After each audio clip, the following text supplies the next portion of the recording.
ఈ బిల్లు పెడతా ఉన్నాం. అట్లాగే రాష్ట్రంలో ఉన్న 5 లక్షల మంది దివ్యాంగులకి మీరు ఇచ్చిన మాట 6,000 రూపాయల పెన్షన్ అని 100 రోజుల్లో వారి తరపున ఈ బిల్లు పెడతా ఉన్నాం. రాష్ట్రంలోని విద్యార్థులందరూ ఎదురు చూస్తూ ఉన్నారు విద్యా భరోసా కార్డు, అది కూడా 6 గ్యారెంటీల్లో ఒక హామీ. 5 లక్షల రూపాయల విద్యా భరోసా కార్డు ఇస్తామన్నారు. మరి రాష్ట్రంలోని విద్యార్థులందరి తరపున ఫీజు రీయింబర్స్మెంట్ బకాయిల కోసం ఎదురు చూస్తున్న రాష్ట్ర విద్యార్థులు వారి తల్లిదండ్రుల తరపున మరి ఈ బిల్లు ప్రవేశపెట్టబోతా ఉన్నాం. అసెంబ్లీలో జరిగే ఈ బడ్జెట్ సమావేశాల్లో ప్రతిపక్షంగా ఇది మా బాధ్యత కాబట్టి మరి దారుణంగా దగాబడ్డ తెలంగాణ ప్రజల తరపున ఈ బిల్లును మేము పెడతా ఉన్నాం. ప్రజలు కూడా అర్థం చేసుకోవాలని కోరుతా ఉన్నాం. వాళ్ళ ప్రభుత్వము చాలా స్పష్టంగా చెప్పింది, ముఖ్యమంత్రి గారు స్వయంగా అభయహస్తం చట్టం మీద సంతకం పెట్టారు ఆ ఫైల్ మీద అని ప్రభుత్వమే చెప్పింది. గవర్నర్ గారి చేత చెప్పించింది. 2023 డిసెంబర్లోనే ఇదంతా జరిగింది.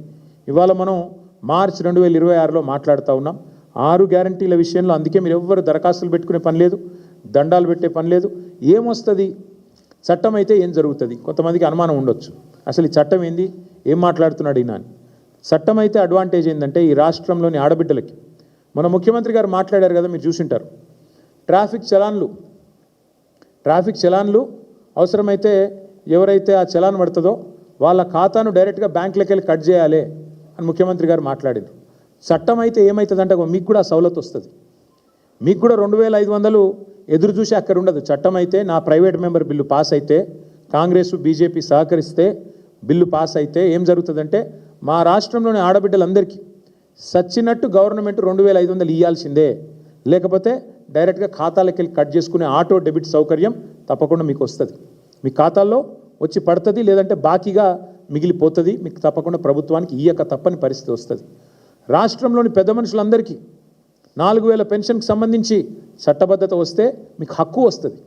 ఆ హక్కుతో మీరు కోర్టుకు పోయి ఇగో చట్టం ఉంది వీళ్ళు ఇస్తలేరు అంటే కోర్టు మొట్టికాయలేసి గవర్నమెంట్తో మిత్తితో సహా మీకు కట్టించిస్తుంది. అవు గది లాభం అయ్యేది. రైతులకు హక్కు వస్తుంది. 6 గ్యారంటీల చట్టం అయితే హక్కు వస్తుంది. ఎట్లా హక్కు?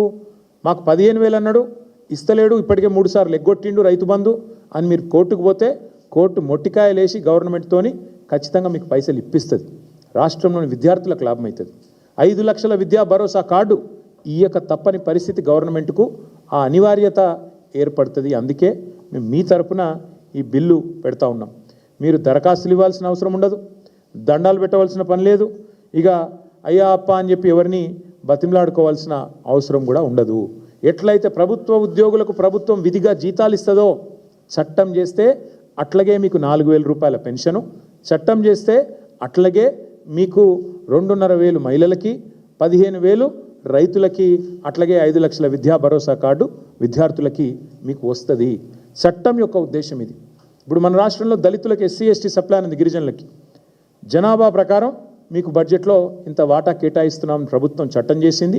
దాని ప్రకారం ఒకవేళ చట్టం అమలు చేయకపోతే ఆ పైసలు వచ్చే బడ్జెట్లో మళ్ళీ రోల్ ఓవర్ అయ్యే విధంగా వ్యవహారం చేసినారు. అట్లాగే మేమేమనుకున్నామంటే ఈ బిల్లు పాస్ అయ్యి చట్టం అయితే ఒకరిద్దరికి కాదు లాభం అయ్యేది. రాష్ట్రంలో 72 లక్షల మంది రైతులకి ఎకరానికి 15,000 రూపాయలు వస్తుంది. చట్టం అంటే ఇంకోటి మా రైతు కూలీలకి అది కూడా ఉంది ఇందులోనే. నరేగా చట్టం ఉంది కదా, మీకు తెలుసు కదా, ఈ మధ్యన దాని పేరు మార్చినట్టున్నారు, ఏదో రామ్జీ అని అది పెట్టినారు. అట్లాగే మరి ఈ